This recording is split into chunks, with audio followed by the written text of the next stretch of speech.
오늘 본문의 말씀을 중심으로 전능하신 하나님이라는 제목으로 말씀의 은혜를 함께 나누겠습니다. 오늘 이 시간 함께 앞뒤로 좌우로 한번 이렇게 인사할까요? 함께 예배함이 참 기쁨입니다. 이렇게 함께 인사하시겠습니다. 함께 예배함이 기쁨입니다. 함께 예배하니까 너무 좋으시죠? 맞습니다. 우리가 함께 예배하는 게 너무 큰 기쁨입니다. 사실 여러분, 우리가 항상 잊어버리고 있는데 예배는 설교 그 이상입니다.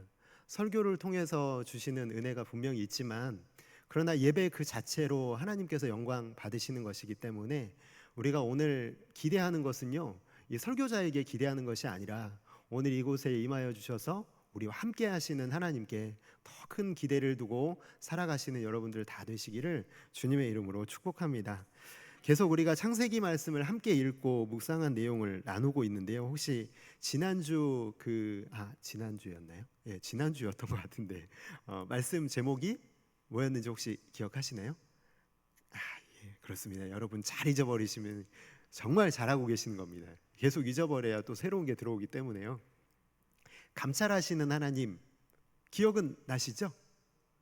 이것마저 안 나시면 조금 섭섭한데 기억은 안 나실 수 있지만 기억은 조금 해주셨으면 하는 마음이 있는데, 어쨌든 감찰하시는 하나님.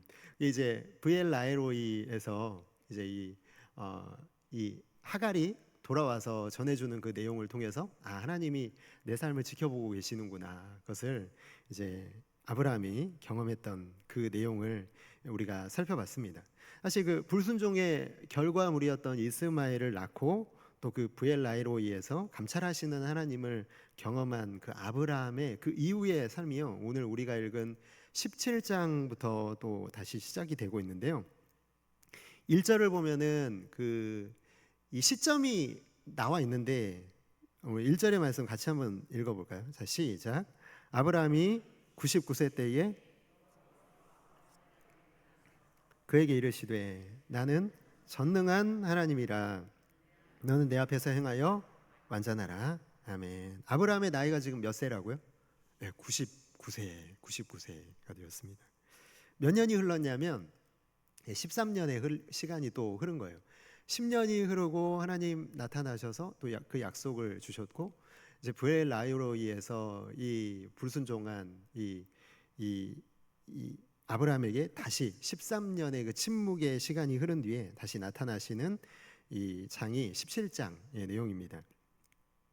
결과적으로 여러분, 가나안 땅을 떠난 후에 도합 23년의 시간이 흘렀지만요, 그 약속은 여전히 이루어지지 않고 있는 것입니다. 그런데 여러분, 우리가 읽었던 이 1절의 말씀을 보면은요, 우리가 좀 이해하기 힘든 내용이 있는데요. 하나님이 나타나셔서 아브라함에게 대뜸하시는 말씀이 뭐냐면은, 뭐라고 말씀하시냐면 나는 전능한 하나님이라 이렇게 말씀하십니다. 너무 안 어울리지 않습니까? 이미 23년이 지났음에도 불구하고 여전히 이루어지지 않는 그 약속을 하나님은 뭐라고 말씀하시냐면 나는 전능한 하나님이야, 이렇게 말씀하시는 건 좀 이해가 안 되지 않습니까? 도무지 이 상황과 맞지 않는, 23년 동안 이루어지지 않게 하시는 하나님이라면 혹시 하지 않으시는 게 아니냐, 아니면 못 하시는 거 아니냐, 이런 합리적인 의심이 될 수밖에 없잖아요. 23년이라는 시간이 지났다면요. 하나님은 능치 못할 일이 없으신 하나님이시라고 그렇게 고백하는 게요, 쉽지 않은 상황에서 하나님이 아브라함에게 말씀하시는 것은 뭐냐면은 나는 전능한 하나님이라는 이 말씀을 하고 계시는 겁니다. 근데 하나님께서요, 이 나는 전능한 하나님이라 그렇게 1절에서 말씀하신 뒤에 또 뭐라고 말씀하시냐면 그 뒤에 좀 의미심장한 말씀을 하시는데요. 창세기 17장 1절의 하반절의 말씀을 보면은 뭐라고 되어 있습니까? 너는 내 앞에서 행하여 완전하라. 여러분, 이 말씀은 이 13년이라는 시간 동안에 아브라함이 해왔던 일들에 대한 요약이라고 할 수가 있습니다. 13년 동안 아브라함이요, 하나님 앞에서 아름답게 살았기 때문에 하나님이 지금 이렇게 말씀하시는 걸까요? 여러분 잘하고 있는데 계속 잘하라고 말하는 게 아니죠. 잘하고 있으면 잘하고 있다라고 말씀하셔야 되는 건데요. 분명히 지금 너는 내 앞에서 행하여 완전하라라고 하는 것은요, 13년 동안의 아브라함의 삶이요, 사실은 하나님 앞에서 멀리 떠난 삶이었다는 것을 보게 됩니다. 그 약속을 믿고 너는 내 앞에서 살지 않았다는 거예요. 나는 전능한 하나님인데 너는 나를 전능한 하나님이라고 부르지도 않았을 뿐 아니라 너는 내 앞에서 완전하게 행하며 살지도 않았다라는 이 아브라함의 13년의 시간에 대한 하나님의 한 줄 요약이 바로 이 하반절의 말씀입니다. 13년의 시간 동안 아브라함이 뭘 했을까? 저는 한번 상상을 해봤거든요. 근데 이런 상상이 되더라고요. 뭐냐면은 이 하갈에게서 낳은 아들의 이름 여러분 아시죠?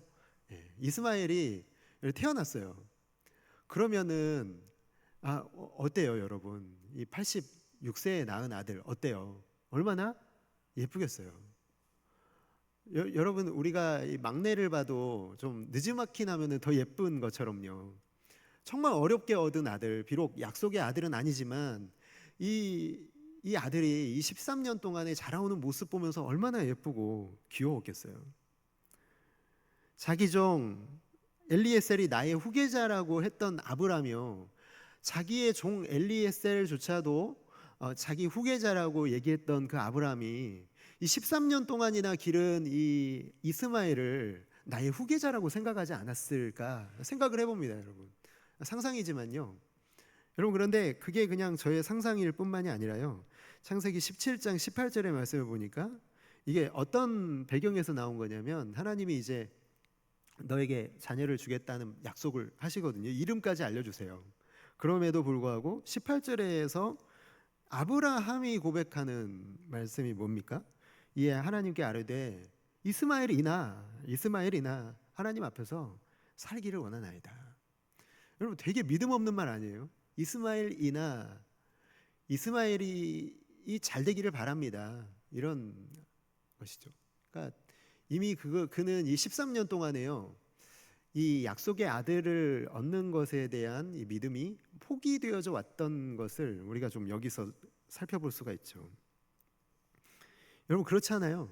이 이스마엘을 낳을 때가 86세, 얼마나 놀라운 기적이에요. 그런데 이 86세에 낳은 이스마엘의 기적은요, 사실 가능한 기적이에요. 왜냐하면은 아브라함은 고령이지만 하갈은 그렇게 고령이 아니었을 거라고 생각을 할 수가 있잖아요.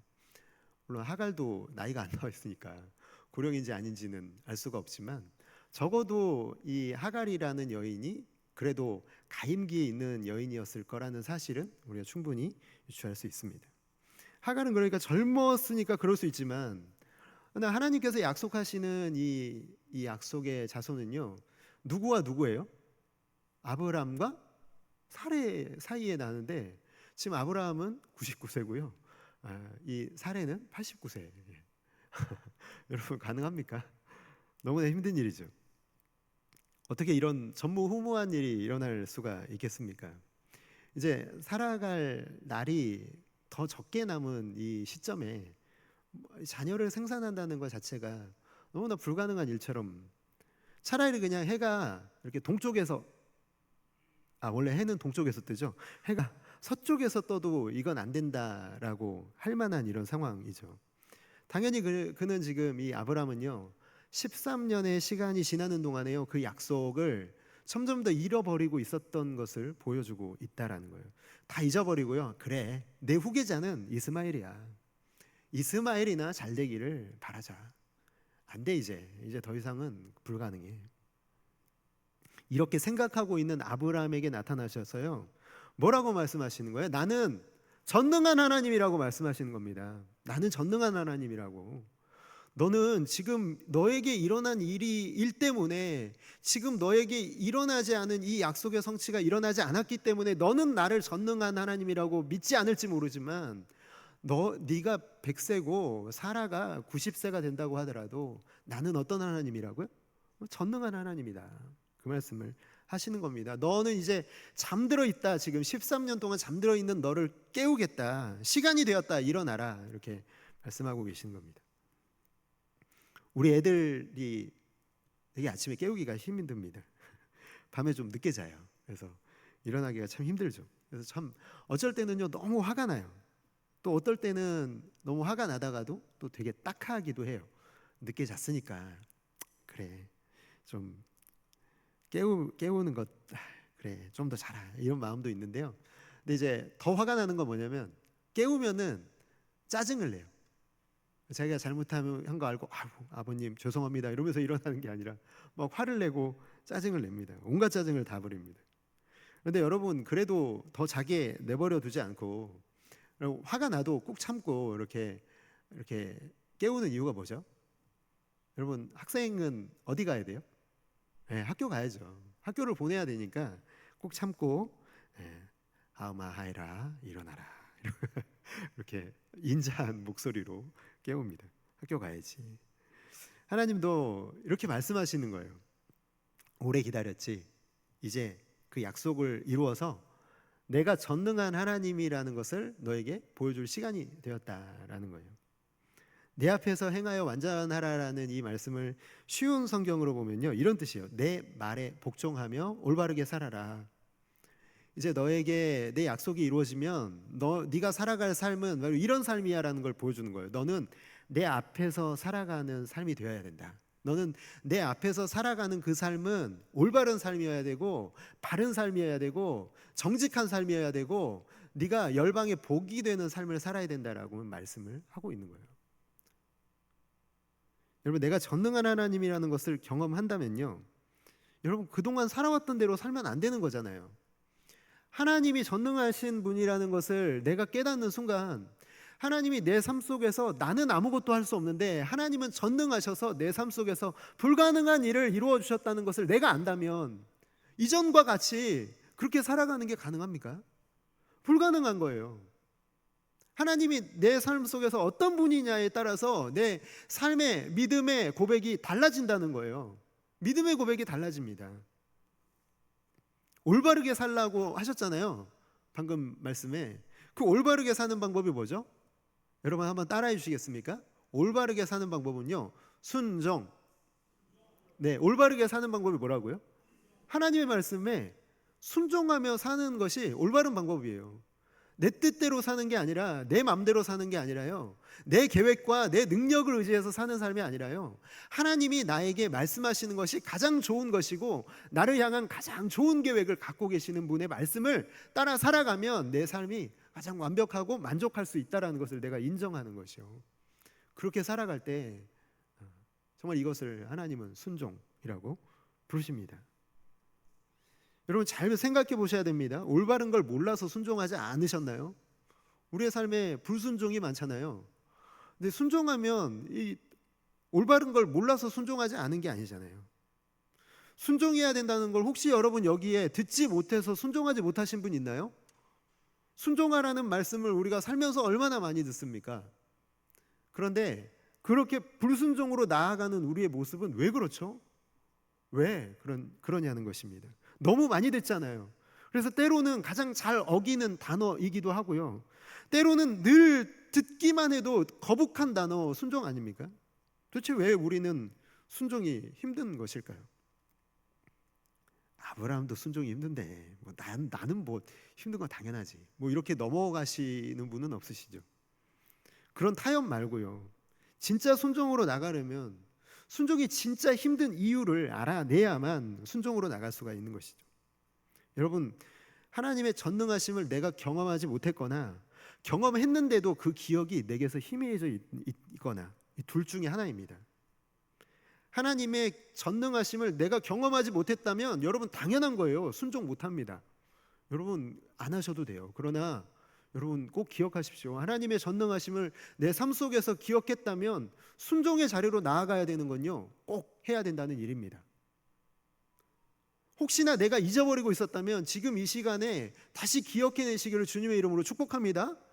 내 삶 속에 하나님의 전능하신 사건이 하나님의 전능하심으로 나를 붙드셔서 내가 이룰 수 없는 일들을 내 삶 속에 이루어내신 일이 있었다면 그 기억이 나에게 되살아났다면 여러분 순종하는 것이 어렵겠습니까? 그때 순종이 가능한 거죠. 왜냐하면 내가 경험했기 때문에 그래요. 하나님의 전능하심을 내 삶 속에서 경험했기 때문에 내 삶의 고백이 달라지는 겁니다. 순종으로 고백할 수가 있다라는 거예요. 아브라함이 그렇잖아요. 이미 수없이 하나님의 전능하심을 경험한 사람이잖아요. 비록 그가 때로는 무너지고 때로는 연약하고 때로는 하나님의 말씀에 불순종했다 하는 순간이 있다고 하더라도 그는 항상 기억해내는 것이 있었어요. 뭐냐면 하나님은 어떤 하나님이다? 전능하신 하나님이라는 것을 이 아브라함이 기억할 때 그의 믿음이 회복되었던 것을 우리는 계속해서 살펴보고 있잖아요. 그가 내 앞에서 완전하라는 하나님의 말씀을 듣고요, 아브라함이 어떻게 반응하나요? 창세기 17장 3절 상반절에 보니까 아브라함이 어떻게 반응하고 있습니까? 엎드렸어요. 엎드림이 뭐죠? 엎드림은 완전한 항복의 표시입니다. 내가 당신께 졌습니다. 나는 당신의 종입니다. 라는 의미로 엎드리는 거잖아요. 여러분, 누군가 앞에 여러분 엎드리실 수 있습니까? 누군가가 내 앞에 있는데 엎드릴 수 있어요? 못 엎드리잖아요. 왜 그런지 아세요? 그 사람의 종이 아니기 때문에 그래요. 저 그런데 종이잖아요. 그리고 내가 그 사람에게 완전히 졌잖아요. 그러면 여러분 엎드릴 수밖에 없어요. 내 생명이 그에게 달려 있다면, 내 삶의 모든 문제가, 그리고 내 삶의 주권이 그 사람의 손에 달려 있다면 엎드리는 게 당연한 거잖아요. 사랑하는 성도 여러분, 순종으로 엎드릴 수 있기를 주님의 이름으로 축복합니다. 전능하신 하나님 앞에 우리가 보일 수 있는 반응은요, 바로 그거예요.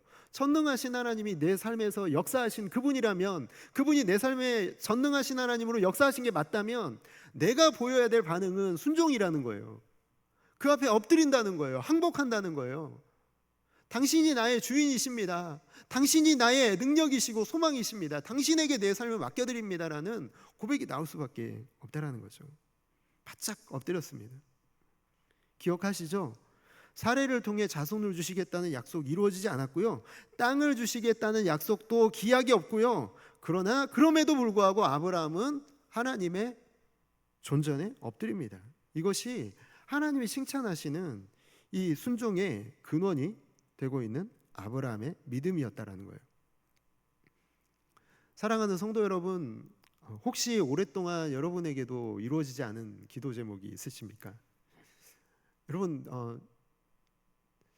저는 목사잖아요. 그래서 여러분들보다 훨씬 더 많은 성도님들의 기도 제목을 듣거든요. 얘기를 듣거든요.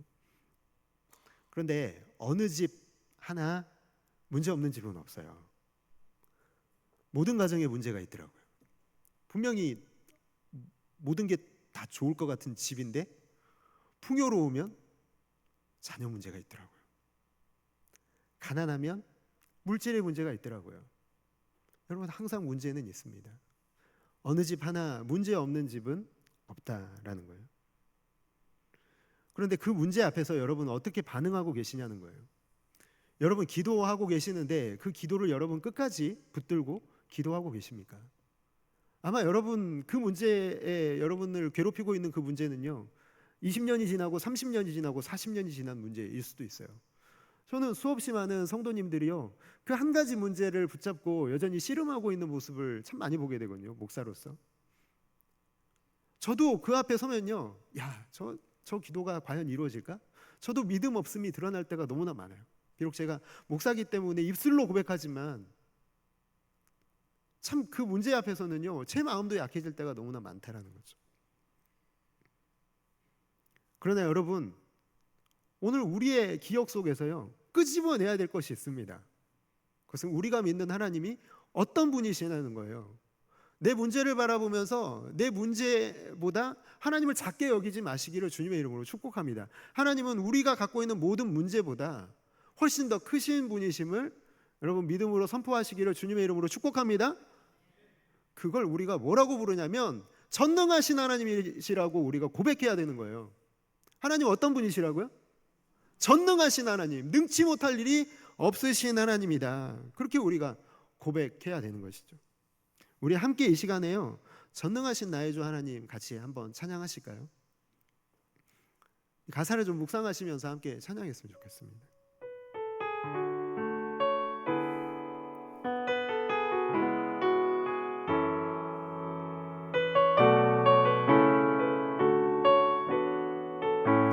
전능하신 나의 주 하나님은 주 하나님은 능치 못하실 일 전혀 없네. 능치 못하실 일 전혀 없네. 우리의 모든 간구도, 우리의 모든 생각도, 우리의 모든 꿈과 모든 소망도 신실하신 나의 주 하나님은, 신실하신 나의 주 하나님은 우리의 모든 괴로움을 바꿀 수 있는 분이십니다. 불가능한 일을 행하시고, 불가능한 일, 죽은 자를 일으키시니 그를 이길 자 아무도 없네. 그를 이길 자 아무도 없네. 주의 말씀 의지하여, 주의 말씀 의지하여 깊은 곳에 금을 던져 오늘 그가 놀라운 일을 이루시는. 주의 말씀 의지하여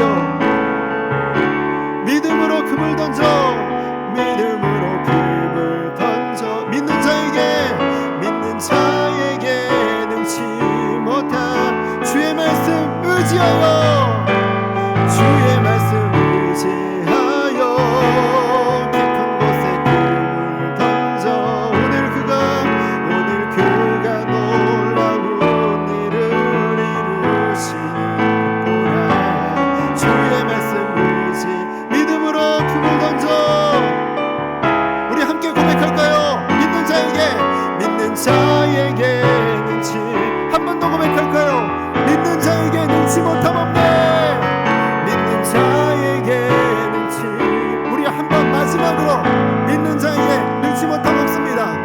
믿는 자에게 능치 못함 없네. 아멘. 여러분, 우리가 얼마나 많이 부른 찬양인가요? 전능하신 나의 주 하나님은 어떤 분이시냐면, 불가능한 일을 행하시고 죽은 자를 일으키시고 그를 이길 자가 아무도 없는 하나님이라고 우리가 매일 고백하잖아요. 그런데 우리의 삶 속에, 우리의 기도 속에 이 전능하신 하나님을 우리가 믿음으로 고백하고 있습니까? 이 믿음으로 고백하며 순종의 자리에 우리가 나아가고 있냐? 오늘 우리가 이것을 점검해 볼 수 있기를 주님의 이름으로 축복합니다. 그것을 우리가 정말 믿고 있다면요, 정말 믿고 기억해냈다면 현실과 환경 앞에서 뒷걸음질 치고 도망가는 게 아니라요, 그냥 타협하는 게 아니라요, 그냥 포기해버리는 게 아니라요, 믿기 힘든 환경이고 받아들이기 어려운 현실임에도 불구하고 우리는 순종의 자리로 가야 되는 것이죠. 하나님은 전능하신 하나님이십니다. 여러분, 기억 속에 있는, 잠들어 있는 그 기억을 반드시 끄집어 내셔야만, 그래야 순종의 자리로 갈 수가 있습니다. 아브라함이 그렇게 엎드린 다음에요, 하나님의 약속을 재확인해 주고 계시는 것을 보게 돼요. 그리고 정말 놀라운 선언을 하시거든요. 그 내용이 5절의 말씀입니다. 같이 한번 읽어볼까요? 자, 시작. 이제 후로는 내 이름을 아브라함이라 하지 아니하고 이는 내가 너를 여러 민족의 아버지가 되게 함이니라. 아멘. 너를 이제 아브라함이라고 부르지 않고 뭐라고 부른대요? 아브라함이라고 부른대요. 무슨 뜻입니까? 아브라함, 열국의 아버지라는 뜻이에요. 열국의 아버지를, 너를 내가 열국의 아버지로 만들겠다라는 거예요. 우리가 알고 있는 내용이 뭐죠? 아브라함에게서 물론 자녀가 태어난 거 우린 알고 있죠. 그 자녀가 누구죠? 이삭이잖아요. 몇 명입니까? 믿음의 자손은 하나예요. 그런데 이 하나를 통해서요, 하나님은 열국의 아버지가 되게 하시겠다는 약속을 주고 계시는 거예요. 아브라함아, 너를 통해서 어마어마한 일들을 이룰 것이다. 하나님이, 저는 이 본문을 읽으면서요, 하나님 얼마나 신나서 지금 이 말씀을 하시는지가 좀 느껴지더라고요. 얼마나 신나시겠어요. 이제 스타트니까요. 이제 시작이니까요.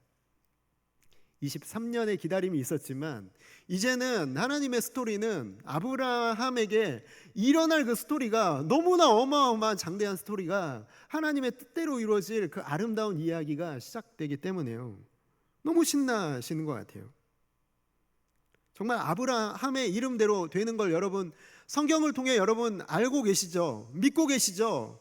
이 내용이 그대로 이루어졌다는 사실을 우리는 이미 알고 확인하고 있습니다. 하나님은 이때를 기다리시면서 너무 안타까우셨을 것 같아요. 인간적인 방법을 선택하는 아브라함을 보면서 안타까워하시고요, 이스마엘을 택하는 불순종을 보면서 감찰하시고요, 얼마나 마음이 타셨을까요? 그게 아닌데 나이가 86세에 한 해 한 해 나이가 들어가면서 약속의 자녀에게 거는 기대보다 이스마엘에게 점점 더 기대를 걸고 있는 이 아브라함의 모습을 보면서 하나님의 마음은 얼마나 타셨을까요? 13년의 시간이 흘러가서요, 99세가 다 되었을 때 보이지 않는 현실 앞에 좌절해서 전능하신 하나님이 아니라 하나님을 전능하신 하나님으로 알고 있는 게 아니라 그 하나님은 어디도 간데 없고 그저 내 앞에서 완전히 행하라는 그 하나님의 질책을 받고 있는 이 아브라함의 모습이요, 얼마나 안타까우셨을까요? 하나님이 아브라함의 이 연약함을 보시면서도 안타까워하시면서도 끝까지 기다리신 이유가 있거든요. 끝까지 기다리신 이유가 있어요. 23년이 아니면 안 돼요. 반드시 그 기간이 지나야 돼요. 왜 그런지 아십니까? 하나님의 전능하심은요, 인간의 의지와 경험과 능력을 아득히 벗어난 지점에서 시작되는 줄을 믿습니다. 그때 하나님의 전능하심이 가장 찬란하게 드러난다는 거죠. 그게 100이에요, 여러분. 인간에게는요, 인간의 나이 100세는 좌절이죠. 그 전에는 조금의 가능성이라도 있었을지 몰라요. 그러나 99가 되고 내년이면 100이에요. 그건요, 인간의 기대의 끝이에요. 인간의 능력의 끝이고요, 인간의 경험의 끝입니다. 누구도 이 100을 넘어서서요 자녀를 생산한 사람이 없었다는 거예요. 모두가 다 알고 있는 사실이고 주변에서도 그렇게 말했을 거고, 아브라함도 그에게 정말 조금의 믿음에 남아 있었겠지만 거의 포기하고 있었던 그 시점, 절대 넘을 수 없는 그 마지막처럼 보이는 이 100이라는 숫자, 이건 안 되는 일입니다 하나님 라고 외칠 수밖에 없는 그 100이라는 숫자, 그때에 하나님 믿음을 보이라고 말씀하시는 거예요. 어떤 믿음이요? 전능하신 하나님에 대한 믿음을 너는 보이라 라고 말씀하시는 거죠. 하나님에게 100은요 여러분 그저 위대한 일의 시작일 뿐입니다. 인간에게는 끝이고 인간에게는 마지막이라고 생각되는 지점일지 모르지만 하나님에게는 이제 그때부터 시작이라는 거예요. 왜냐하면 하나님은 어떤 분이시니까요? 우리 모두 고백했잖아요. 하나님은 전능하신 하나님이시기 때문에 하나님 그때부터 시작하시는 줄 믿습니다. 아브라함은 이삭을 낳고요, 그저 약속의 자손은 단 한 명이었지만 그 일이 어떻게 되었나요? 그 하나가 어떻게 되었습니까? 히브리서 11장 12절의 말씀을 보면요, 이렇게 되어 있습니다. 이러므로 죽은 자와 같은 한 사람으로 말미암아 하늘의 허다한 별과 같은 또 해변의 무수한 모래와 같이 많은 후손이 생육하였느니라. 아멘. 아멘. 창세기 12장 2절의 말씀이 이루어져서요, 수천, 수만, 수억, 수십억의 믿음의 사람들을 오늘 우리가 함께 보고 있잖아요. 그 일에서 시작된 하나님의 이 능력의 역사가요, 오늘 이 말씀이 그대로 이루어져서 우리가 지금 그 광경을 목격하고 있는 겁니다. 열국의 아버지가 되어 있는 이 아브라함을요, 우리는 그냥 성경에서만 보는 게 아니라요, 지금 우리에게 나타난 그 현실을 보면서요, 하나님의 이 약속이 얼마나 신실하게 우리의 삶에, 전능하심이 우리의 삶에 얼마나 아름답게 이루어져 있는지를 발견해야 되는 거예요. 우리 서로가 서로를 한번 바라보세요. 바로 우리가 그 증인이라는 거죠. 열국의 아버지가 되어 있는 이 아브라함에게 하신 그 약속이요, 사실 약속을 기다리는 거 너무나 힘이 드는 거 잘 압니다. 제가 아까도 말씀드렸지만 저조차도, 듣고 있는 저조차도 믿음이 없어지는 그 기도의 제목, 과연 이루어질 수 있을까? 과연 이 불가능한 것처럼 보이는 이 현실 앞에서 잘 이겨내실 수 있을까? 포기하시지는 않을까? 걱정되는 마음이 앞섰던 것도 사실입니다. 오랜 시간 자신을 괴롭히는 문제가 해결되지 않아서요, 눈물로 방을 지새운 분들이 얼마나 많았겠어요. 그러나 그럼에도 불구하고요, 내 의지를 포기하지 않고 30년이 지나도 40년이 지나도 너무 오래돼서 안 되는 게 아니에요. 숫자가 문제가 아닙니다. 100이라서 안 되는 게 아니라요, 거기서 내가 죽지 않았기 때문에 안 되는 겁니다. 전능하신 하나님 앞에 내가 죽지 않으면요, 전능하신 하나님의 전능하심이 내 삶 속에 임하지를 않기 때문에 그 문제가 이루어지지 않는 거예요. 내가 죽으면, 나의 의지를 포기하면, 죽는다는 것은 내 의지와 능력과 경험을 완전히 포기하고 바짝 엎드려서 주님, 주님이 하시는 일 외에는 나는 아무것도 할 일이 없습니다라고 그렇게 고백해야 되는 그 자리요. 그때부터 하나님이 일하기 시작하십니다. 그때부터 하나님은요, 나에게 전능하신 하나님이시고요, 예전에도 그렇게 내 삶 속에서 역사하셨다는 것을 우리가 기억해내게 되겠습니다. 여러분, 말씀을 맺겠습니다. 설교를 준비하는 내내 제 마음에 떠나지 않는 감사가 있었거든요. 이게 뭐냐면, 적어도 우리가 아브라함보다는 나은 상황 가운데 있다라는 거예요. 우리는 이미 성경을 읽었고요, 아브라함이 된 사실을 우리는 이미 알고 있습니다. 아브라함이 아브라함으로 바뀐 것처럼 지극히 미약한 순종의 믿음으로 말미암아요, 우리의 이름이 바뀔지 어떻게 알겠습니까? 사랑하는 성도 여러분, 여러분 한 사람 한 사람에게요, 하나님은 새로운 이름을 준비하고 계실지도 모르겠습니다. 아니, 저는 확신하기는 여러분 모두에게 새로운 이름, 바로 순종의 자리에 들어갔을 때 하나님이 우리에게 주시는 그 순종의 이름으로 말미암아 우리에게 일어날 엄청난 일들이 준비되어 있는 줄을 믿으시기 바랍니다. 기억해내세요. 하나님의 전능하심을, 내 삶 속에서 역사하신 전능하신 하나님. 100이기 때문에 안 되는 게 아니라요, 하나님은 100의 그 불가능의 자리에서 전능하신 하나님이셨다는 것을 우리가 기억해낼 수만 있다면요, 이래서 수백, 수천, 수만, 수억, 수십억으로 우리의 이름을 바꾸시고 열국의 아버지로 우리의 이야기를 써내려 가실 하나님의 역사는요, 오늘 이미 우리에게 다가와 있는 줄을 믿습니다. 내가 전능하신 하나님을 그렇게 믿고 나아간다면요, 앞으로 내가 지금까지 40년을 버텼는데 앞으로 또 몇 년을 버텨야 하냐고 그렇게 탄식이 나오는 대신에요, 너무 잘하셨지만 조금 더 힘내시기 바랍니다. 아니, 그냥 힘들게만 가고 그냥 견디기만 하시라는 게 아니라요, 여러분 오늘 사는 우리는 내일을 미리 바라보지 말고 오늘 하루만 바라보자고요. 사랑하는 성도 여러분, 한 걸음만 믿음으로 살게 되시기를 주님의 이름으로 축복합니다. 빨리 가실 필요가 없습니다. 오늘 한 걸음을 믿음으로 내딛기만 하면, 오늘 한 걸음을 믿음으로 내딛고 또 내일 한 걸음을 믿음으로 내딛고, 그렇게 주님과 함께 한 걸음 한 걸음 걸어가다 보면요, 나와 함께 걸으시는 주님과 발을 맞추어서 걷다 보면 믿음으로 우리가 그 발걸음을 옮겨 놓으면요, 어느 순간 우리의 삶 속에 우리가 그렇게도 원했던 기도의 제목이 다 이루어져서요, 우리는 이미 그것을 잊어버리게 되는 날이 오게 될 줄을 믿습니다. 왜냐하면 하나님은 우리에게 전능하신 하나님이시기 때문에 그렇습니다. 하나님은 전능하신 하나님이십니다. 할렐루야.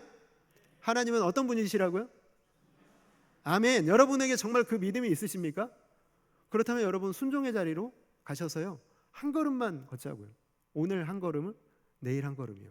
뛰지 마시고요, 어렵게 가지 마시고요, 힘들게 가지 마시고요, 하나님과 함께 즐겁게 그 한 걸음을 걷다 보면은 우리의 마음을 힘들게 짓눌렀던 그 문제까지도 전능하신 하나님의 그 역사 속에서요, 즐거운 기억으로, 행복한 기억으로 남게 될 줄을 믿습니다.